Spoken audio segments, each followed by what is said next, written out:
Welcome to the Dan Casper Show podcast, your chance to catch the full show anytime, anywhere. If you missed it live on the radio, no worries. We've got you covered with all the sports talk, opinions, interviews, and conversations from the show. From the Packers to the Brewers to the biggest stories in sports and around Wisconsin, it's all right here. This is the Dan Casper Show podcast. All right, final hour kicking off on this Monday morning. Thanks for hanging out with us, depending on where you are listening to us from. I shouldn't say depending, no matter where you're listening to us from or how you're listening to us. We're going to get back to some more Brewers talk coming up here in just a little bit as the crew gets set for their series against the Cardinals. We'll preview that game coming up here in just a little bit, but we've got the man, the myth, the legend himself, Mr. Justus Cleveland, sports director extraordinaire. Good morning, sir. How are you? Good morning. It looked like you're getting ready to go golf. You going to go try to hit the course today? No?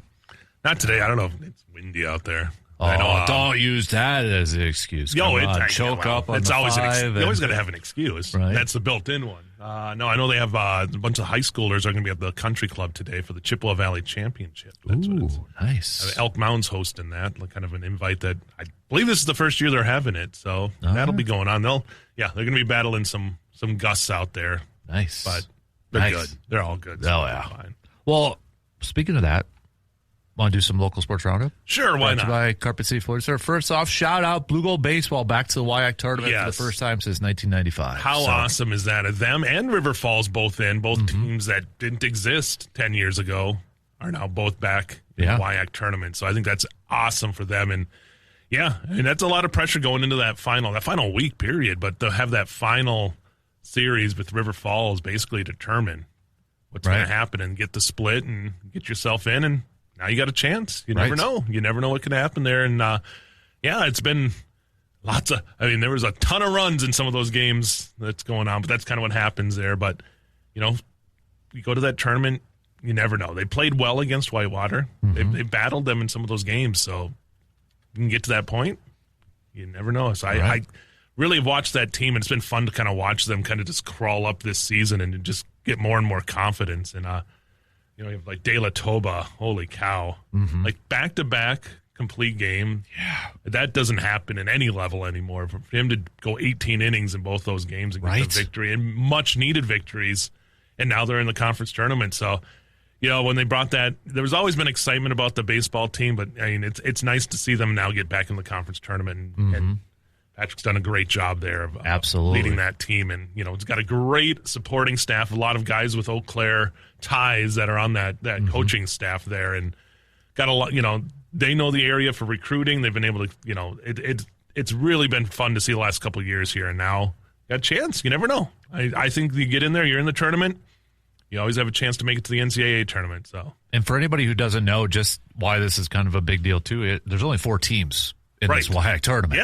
Yeah. There's just 4 of them. It's not like everybody's in there. Exactly. And most of them now, the WEAU, it's very selective compared to what, it used to be almost every team got in. Now it's half the teams, if that, sometimes. So. Right. Yeah. So you mentioned Coach Patrick, what he's kind of done the last couple of years since coming over here too. It's been awesome to see this rise. And with Eau Claire being such a huge baseball community, I bet you there's got to be a lot of people excited about this, too. Oh, yeah. I think this will be great to see them. Now they'll go over, I believe it's at Whitewater for the conference tournament there. Whitewater, who's just been on a heater of all heaters. I think they've won over, I don't know if they broke this weekend, but they had a 31-game winning streak going into the weekend. Oh, geez, yeah. Yeah, because I think Blue Gold's play lacrosse. Yep. But the tournament, and then River Falls plays Whitewater. So... Yeah, got a lot of area. I'm sure there's a lot of area kids just with the ties there with getting River Falls lacrosse. Yep. And Eau Claire all over there. So yeah, I think all of them are going to be gnawing at the bit there to try to be the one that could knock off Whitewater. It'll take a lot to do, but I think it's baseball. Exactly. You're thinking on the same way. Yep. We've seen crazier things happen, so I think it's possible. Exactly. And then softball's also back in the WEAU tournament too. Yep. I know they're a 4 seed, just barely. It was like Whitewater. I know they're like standings with same as Whitewater, but Whitewater just took down the Blue Gold. So I think Whitewater's a 3 seed then. Yep.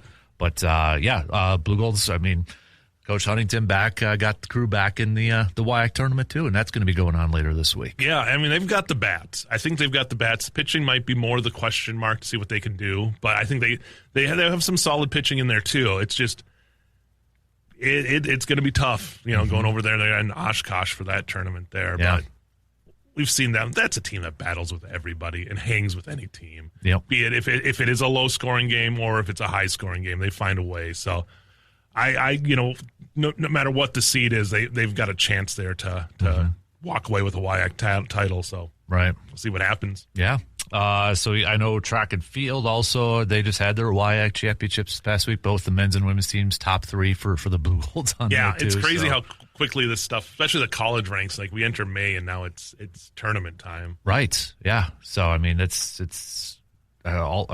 golf, I know tennis and all that kind of wrapping up here too and that, but yeah, so it's graduation for Blue Golds and that's just a couple weeks away. So right. I know it's so funny how quickly the spring season's so quick. The spring, it starts a lot of it with them going down south and going to a lot of places. So by the time you get to May, everything's starting to wrap up. So right. Yeah. I mean, and now in like high school, we'll start rolling into a couple weeks here. We'll start rolling into the playoffs. So conference stuff will start, tournaments will start coming up here.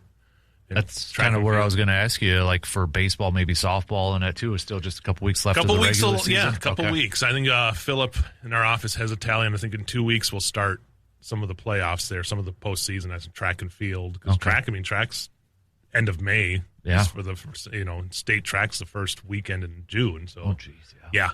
It doesn't take long for us to get there. So, yeah, a couple of weeks here we'll wrapping that up. And golf too will be, one of the first. So big week for Big Rivers. I think it's got 2 tournaments in the area, and then, like I said, you got that Chippewa Valley one hosted by Elk Mound. So, got a chance to go over to Bloomer and watch their invite. I didn't get to see the jacket presentation. Apparently, they have a really awesome jacket presentation. And the guy comes up, he's like, "It's really ugly," and it's like, I wish I could have stayed for that. I think Brandon was there a couple of years ago for that, but.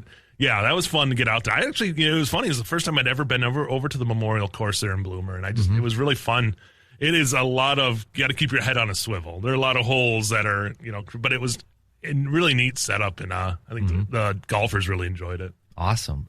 Still soccer going on too? Because I thought at Memorial, was it Friday night they had a game on their field too? They had the Bedminster Memorial Tournament going on in the area there. So North, McRegis, and then of course, Memorial were all in action over the weekend, so getting that. And kind of tying in a little bit to the Memorial, yesterday Nora Kling, I think it was over the weekend, committed to UW Green Bay, or just Green Bay.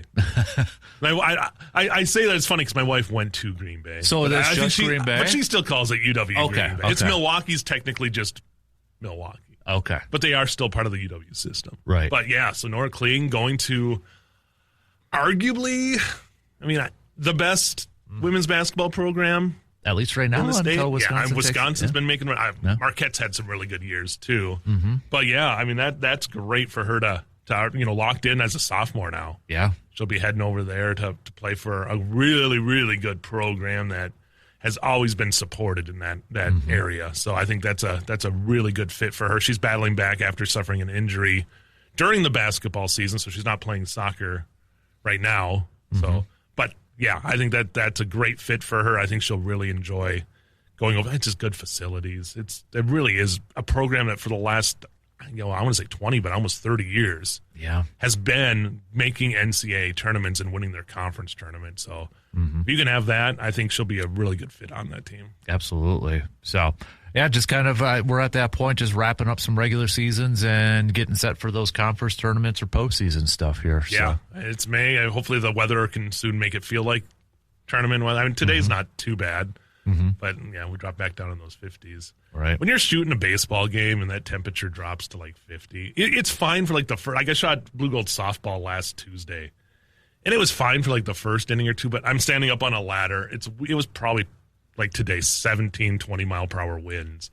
You just start to freeze after like 2 or 3 innings because you're just like there's no escape. The wind is the worst part, I think, of anything. Right. Like when you're up there and it's just like, okay, it's not like the wind chills much, but it's enough to just cut through everything you're wearing. So, yeah, I think anybody who covers sports this time of year is like, okay, kind of sick of the 50s. Yeah. Now, do I want 90s directly to like come right away? No.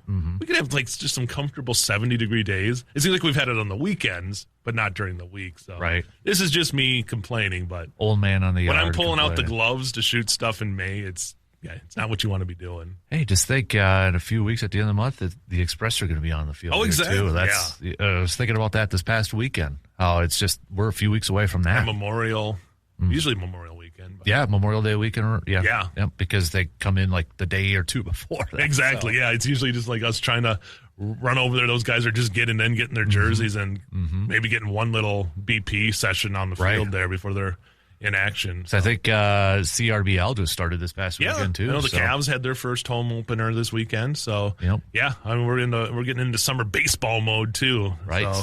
Exactly.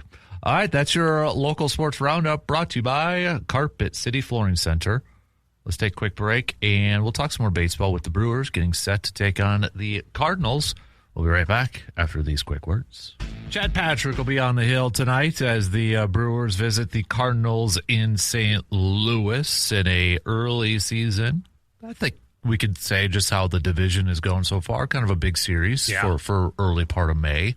The Cardinals right now above the Brewers in the standings and such. Still the only division in the in the entire Major League Baseball with every team that has a winning record.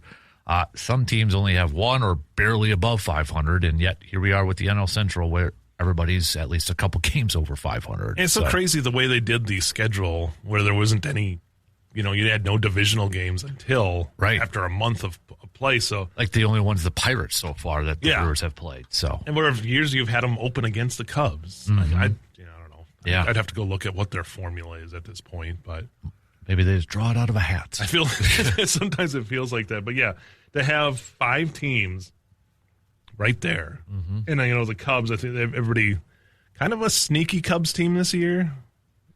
I would say.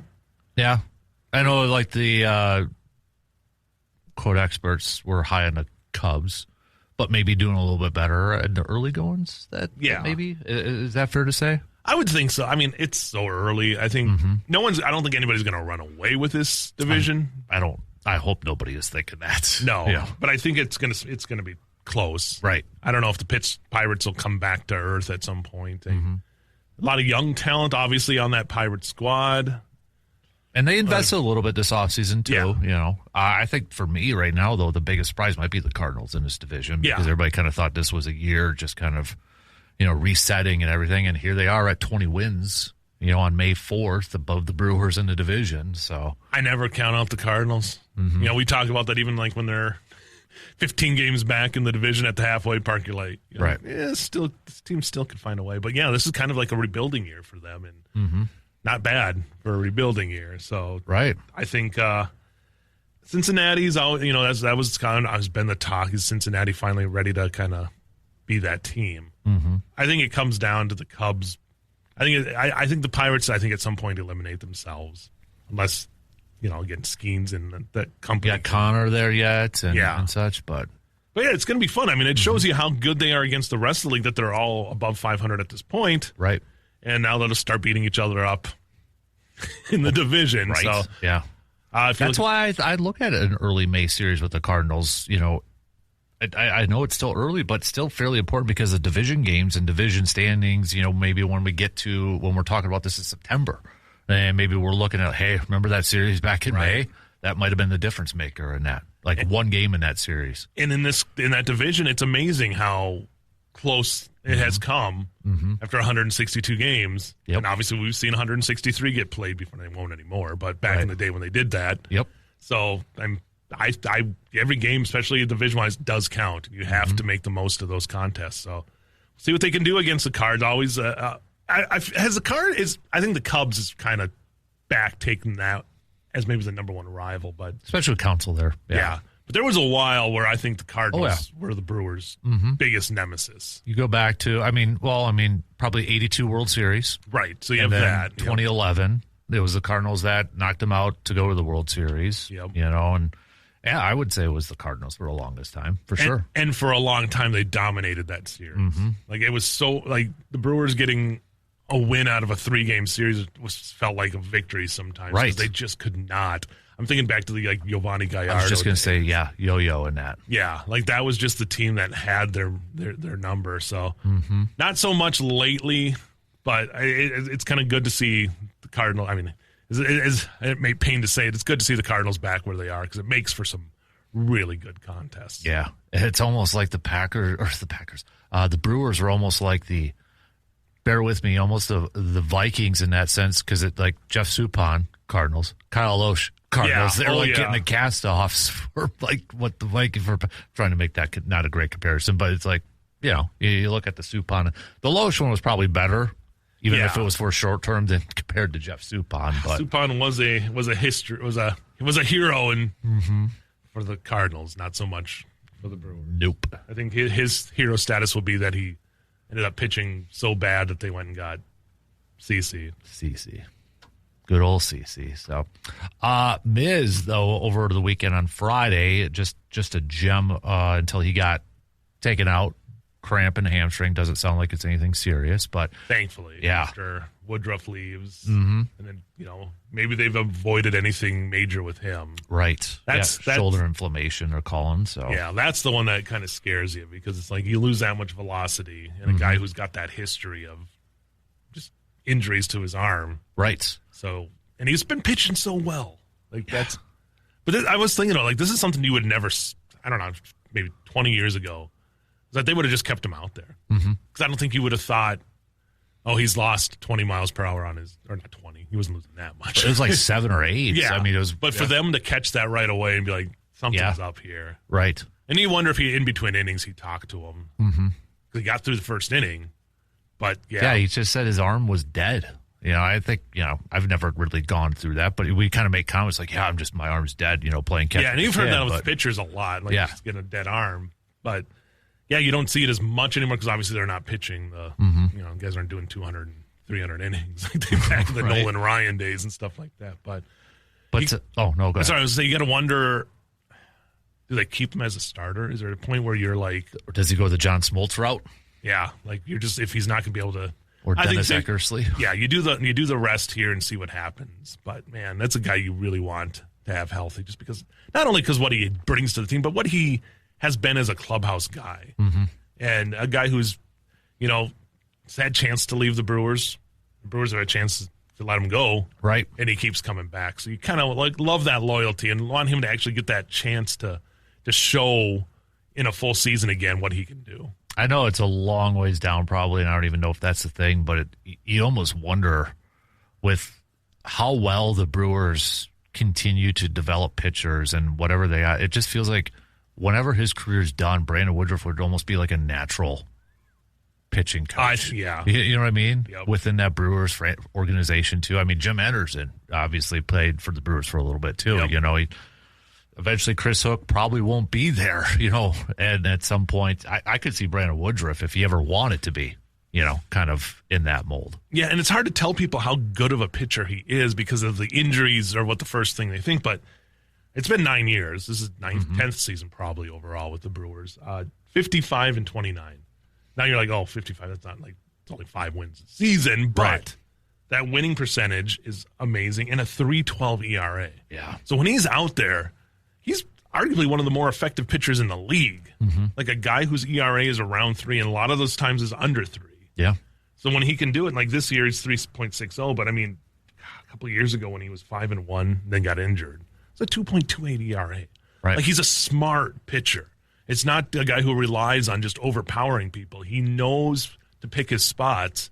Like you said, I really do think that as a pitching coach, he would excel because he knows how to get guys out even when he doesn't have his best stuff. Right. And he doesn't he gives up the long ball every once in a while, but never seems to rattle him. Right. He's a guy you never really see rattled. So even after he was coming off the mound, he's just like, right.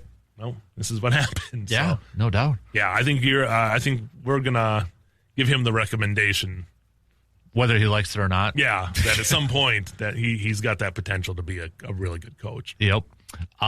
We've got 3 pitchers though for the Brewers, 3 starting pitchers: Mizorowski, Kyle Harrison, and Chad Patrick, all under 3 ERA. Right, 2-something ERA. They just keep doing a great job of bringing up these guys. And, we saw it with Fitzpatrick coming up last week.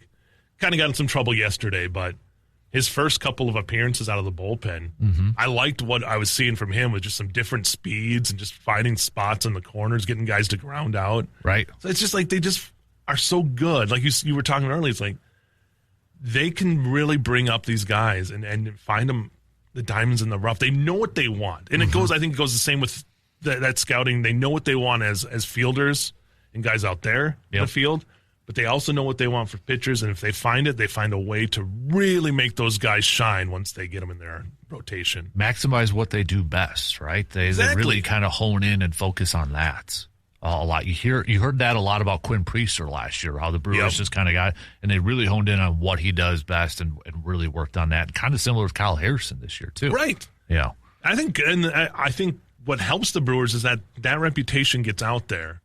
Obviously, you see the last week the Red Sox throw and fire everybody, basically. Yeah. And then, one of the questions, like, why are these guys going over to the Brewers and looking like the guys that we were supposed to have here? Right. But I think that reputation gets out to the Brewers, that the Brewers know what they're doing player personnel-wise with people and give you a chance, maybe if you haven't been able to succeed, if you were a higher draft pick or something with a different team. Andrew Vaughn, obviously, I think would be one of the biggest examples of that. A guy comes in and all of a sudden looks like the first-round pick that he was. So right. I think that's got to get around in the league, that people know that the Brewers know how to handle people. I just hope other teams don't pay more attention to that. Yeah, I know. That's what because then you start losing your personnel guys, too. Right. And you really don't want to lose it, but it's bound to happen with the success that the Brewers have had. Right. Yep.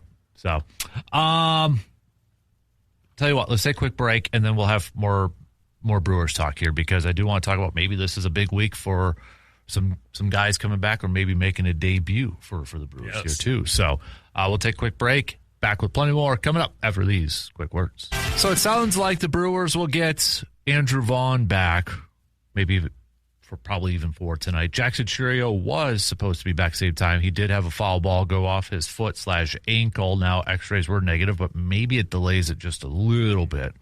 So, but anyway, we're going to get him back soon here. Yeah. It's not the broken hamate bone or anything like that. So, and possibly maybe Cooper Pratt, because Pratt yesterday was a late scratch off the Nashville Sounds lineup card, and no official reason as to why yet. So, and he's been hitting really well as of late down in AAA. So, could we see not only the return of Andrew Vaughn and Jackson Chourio this week, but maybe the major league debut of newly extended Cooper Pratt too?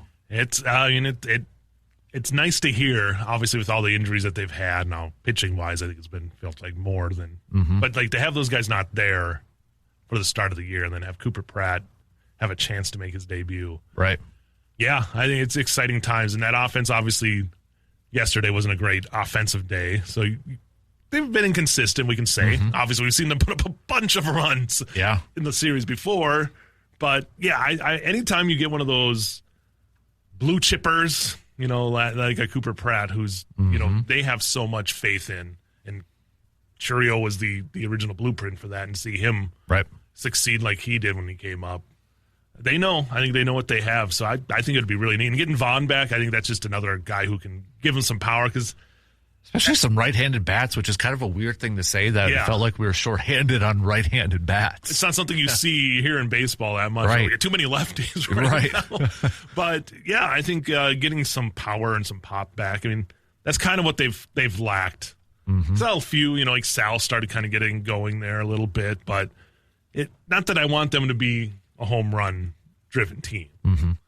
But you need, you want a little bit of that pop to kind of come back. I don't think anybody had Gary Sanchez being one of the top home run hitters on the team this point in the season. But it's good. That means he's been, they signed him to do what he's been doing, and he's been able to hit. So, yeah, I think obviously with all the injuries, I'm saying obviously a lot today. With all the injuries today, or this month, I think getting some of those guys back will be great. Yeah, and, if it is Cooper Pratt, let's just for argument's sake, let's say it is him. Is Joey Ortiz the odd man out? Because David Hamilton's got the better average. He's tied for the most steals with Terang. He's like a bunting machine and gets on and then steals the other base. You have Luis over there, who was the free agent signing in that. So if it's not if it's him, that's the odd man out. Then does Ortiz go back to a platoon of third with him and Hamilton? I almost think you want to keep that glove. Mm-hmm. So I don't think who has options left.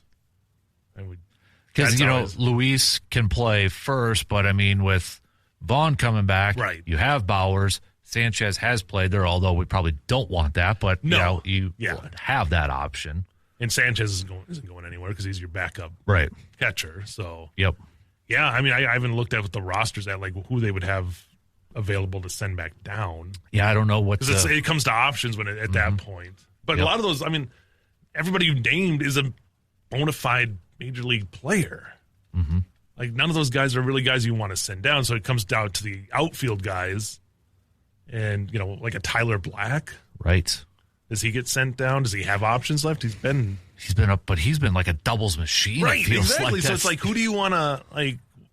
I know, and that's the other. Like, he could play first base too because that's what they've been transitioning him to. And I know it's been anybody thinking he can play third because he hasn't played third in a long time. So I don't know if I'd. That's always that's where you want somebody to have like spring training reps in games that don't technically matter before you're like, okay, let's throw this guy out there and let him start playing third. Right. Yeah, I mean, I'm looking at the injury list here. So obviously, Terang's still day to day. He's not on the list, but he's not on the list. Yeah, so. They scratched him for sickness, so I would assume that Blake Perkins is still. I feel like Perkins. I think I love Blake Perkins' defense, but I feel like when Chirio comes back, I just Lockridge has played well enough to be that fourth outfielder. Greg Jones still up. Yeah. So that would be another one that probably gets sent back down. And the thing is, if you do call up a Cooper Pratt, you're playing him. Yeah. You're not he's just your calling starter. him. Yeah. Because you want him to get those reps down in the minors if he's so. Yep. Yeah. And Brandon Lockridge is another guy that's kind of just. I feel like he's the fourth outfielder right now when everybody's all healthy. Like, he's the Blake Perkins from last year. Right. So I think in my mind, Perkins is probably the guy, odd man out, just because it's been that he barely I'd say lucky to make the roster, but was because Churio got injured and they kept him. Called him up right after that. So it's not like I don't think he'll be down. I mean, he's hitting 109. Yeah, it's you again can't. The defense. It's the Ortiz thing. Yeah, defense or offense, which you can't have all those guys that are really good at defense. You do need some offense with this thing. Yeah, and that's how you win. Yeah, it's not. You can't get away with. I mean, granted, guys aren't hitting. You guys still hit 209, and that's not bad in the major leagues anymore. But Joey O has been given the shot. Mm-hmm. He's hitting 181. Yeah. If anything, he becomes a platoon guy. Yep. And if he can get hot that way, fine. And you'll probably get your chances because injuries are going to happen. Mm-hmm. But if I was to have to say one guy's going to probably be on the on, it's Blake Perkins first. Yeah. Joey O would lose his any starting spots to just being a solid. And again, a great glove. The bat just hasn't followed lately. And right. Will it ever? That's what you start wondering. So they'd probably have to do 3 if it's Cooper, Jackson, Andrew Vaughn called up this week. That's true. So I would say Greg Jones probably, for sure. Perkins. Do you go? I think it's got to be like Luis. If it's like Luis Rengifo, you'd have to release him because he doesn't have any options. Right. And he's just also the way Tyler Black's been playing. Especially with Christian Yelich out still, I think Tyler Black has been getting a lot of reps at DH. And if he's being a doubles machine right now, I'd rather have him in a lineup than Luis Rengifo. Right. And that's just the thing. Do you want to release a guy that you made a trade? It's just like a 1 year, $3.5 million deal he signed this year. Yeah. Oh, that's right, because he was part of the. Okay, never mind. Yeah, he was. Yeah, David Hamilton was part of the trade. Right. I'm thinking of, So, I mean, that would be the one. I think he's a veteran that he'll land somewhere. Or if he could go back and might take the assignment, right? He might go down. This is why these guys get paid good bucks to be front office people, because this is not an easy. They're sitting there doing the same thing we are. Yep. But they also know more details about stuff and what how these guys are going to handle probably these situations. So, Brandon's probably sitting at home right now just with a bunch of sheet of papers. I'm kind of curious. Does Ortiz have options? Yeah, I Because the other part in this whole thing is, like, if he has options, and I could look it up here if I had a minute.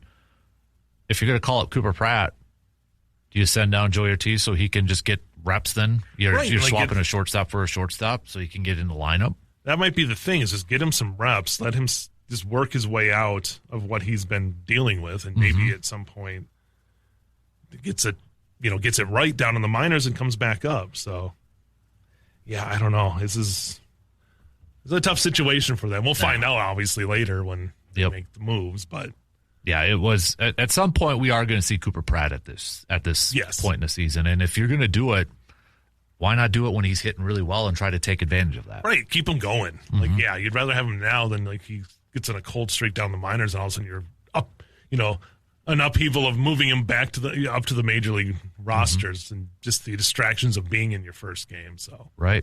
I mean, you look at Tyler, going back to him really quick. So far this season, 429 at the major league level, 429, a 1.074 OPS. Yeah. Like how do you get rid of that for three guys that are hitting under 200 and haven't done anything? Joey Ortiz has maybe one game where he looked like right. Rengifo's had a couple of clutch hits, I will say, but they're not doing it on a consistent basis. And you need a little more consistency, especially when you're not getting the power numbers. Right. So you need guys on base. And when you're not doing that, it might be time to look for some replacements. Yep, I agree.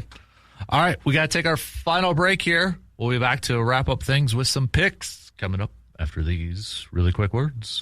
All right, let's wrap up this nonsense on this Monday morning with some picks, shall we? We've got the Stanley Cup playoffs. Woo! Last night, Montreal defeated Tampa Bay to win their series. The Wild, they fell in a low-scoring football game to Colorado 9-6 in game one of that series. Like a Rockies Twins game. Right? well, maybe not. That's a lot of runs for we got two games on the docket tonight. Carolina hosting Philadelphia. Carolina leads that series 1-0.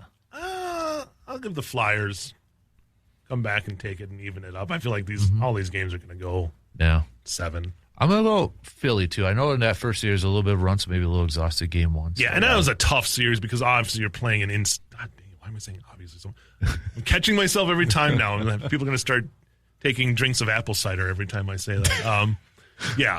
A big series against an in-state rival like that, that's going to take a lot out of you, even if you didn't go 7 with them. But yeah. Obviously, yeah.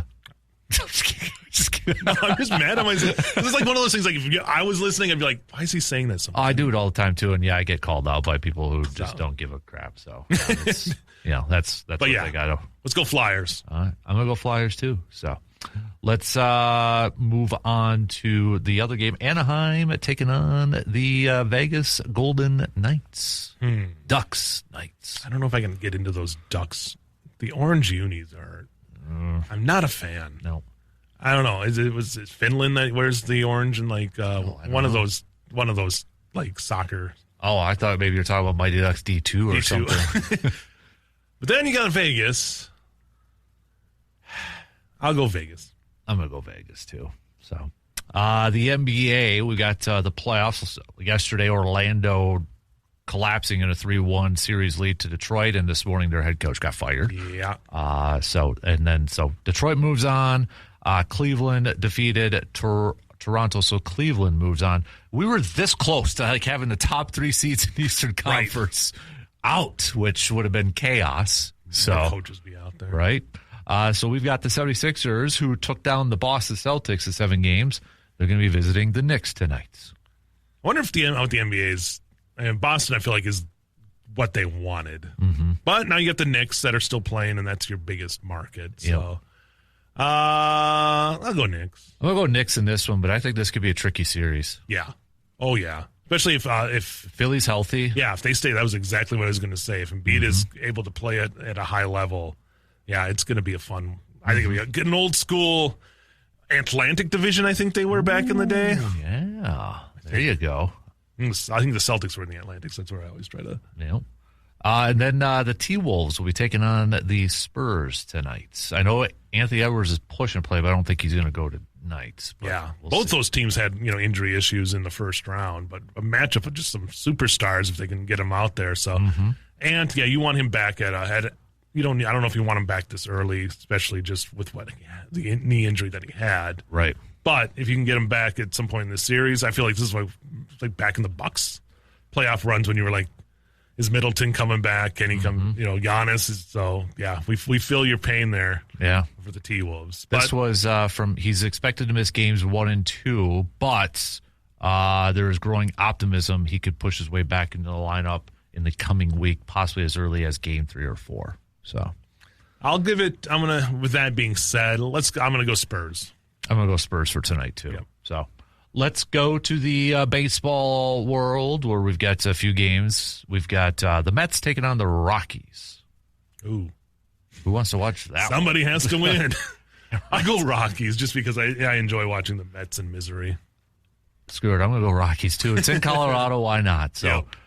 Boston taking on Detroit. Tariq is on the mound for the Tigers. I'll go Tigers because I also like watching Boston in disarray. Yep. Philadelphia at Miami. Aaron Nola and former friend Jansen Junk for the Brewers. Philly, they were struggling up the bus too for a while there. Yep. I'll go with Philly. I'm going to go Philly too. I think I picked Philly all 3 times so far. We got Toronto at Tampa Bay. Tampa Bay second in the AL East right now. Only them and the Yankees with winning records in the AL East. That is always such a crazy division. Mm-hmm. I'm going to go Toronto. Dalton Varsho. Yeah. I'm going to go Tampa in this one. I know Dalton Varsho likes hitting against the Twins. We know that. Most of his hitting. But yeah, Tampa is just, that they find a way. Yep. Another one of those teams that just always finds a way. It's just like Kevin Nash. Yeah, Kevin Nash? No. No. Kevin Nash is the wrestler. That's what I was like, because I just watched the Hogan documentary, so I've got like Kevin Nash. Big Daddy Diesel? Yeah. By the way, did you watch that? I have not watched it yet. Okay. No, I'm thinking of, it's Kevin Cash. Kevin Cash, okay. I almost wanted to say Nash again. Kevin Cash. I'm surprised a bigger team hasn't tried to poach him or something, Right. Joe Madden, Cubs, and exactly, because that's what usually ends up happening. Right, but because Kevin Cash has been there for a long time with Tampa Bay. Yeah, Tampa Bay's been a very consistent team, really, if you think about it. Managerial wise. Yep. Okay, back to the where are we at here? So we got Baltimore taking on the Yankees. Oh, Yankees. Cincinnati and the Cubbies. Ooh, that's a fun end of at Wrigley. At Wrigley. I'll go Cubs in this one. Yeah, I'm going to go Cubs, too. Cleveland, Kansas City. KC. Yeah, I'll go Kansas City for this one. Dodgers, Houston. Dodgers. Hard to pick against the Dodgers. The maybe surprising White Sox, just 2 games under 500, actually in contention for that Central. Not on pace to lose 100 games yet. White Sox taking on the Angels.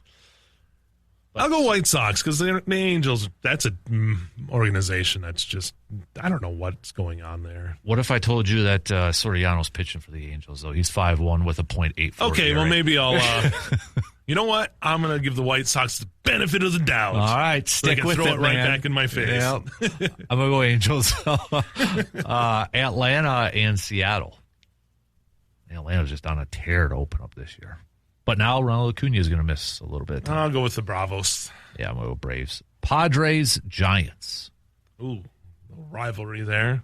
Teams that I thought were the same when I was like 5. San Diego. I'm going to go Padres, too. And then finally, Brewers, game 1 against the Cardinals. Oh, the Brewers.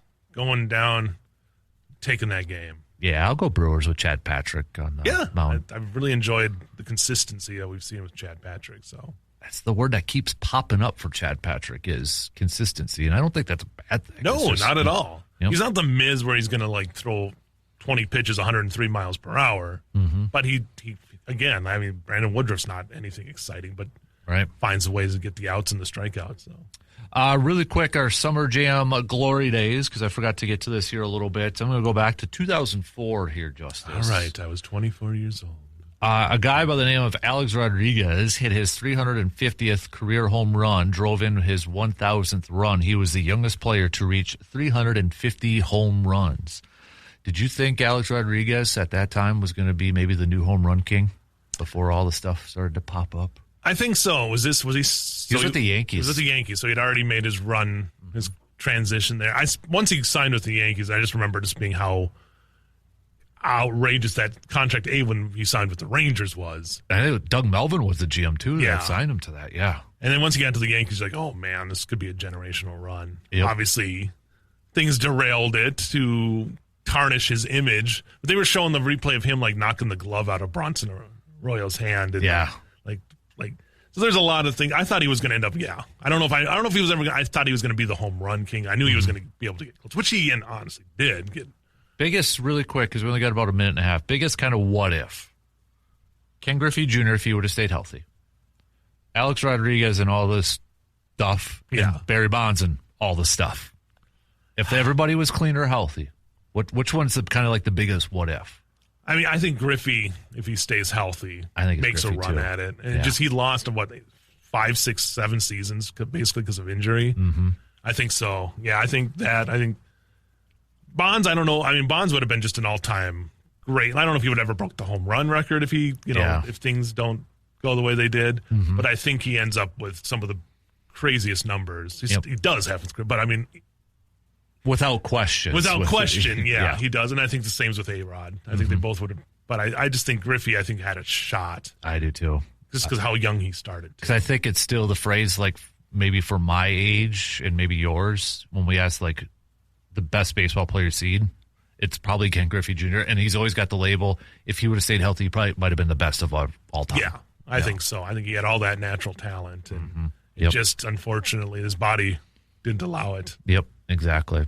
All right, that's going to do it for us. Enjoy the rest of your Monday. We'll be back at it tomorrow. By the way, Jonathan Gannon is alive. He does speak to Packers reporters for the first time today. So, yes, he's a real person. So he's out there. Get the introductory press conference for the Bucs on Wednesday.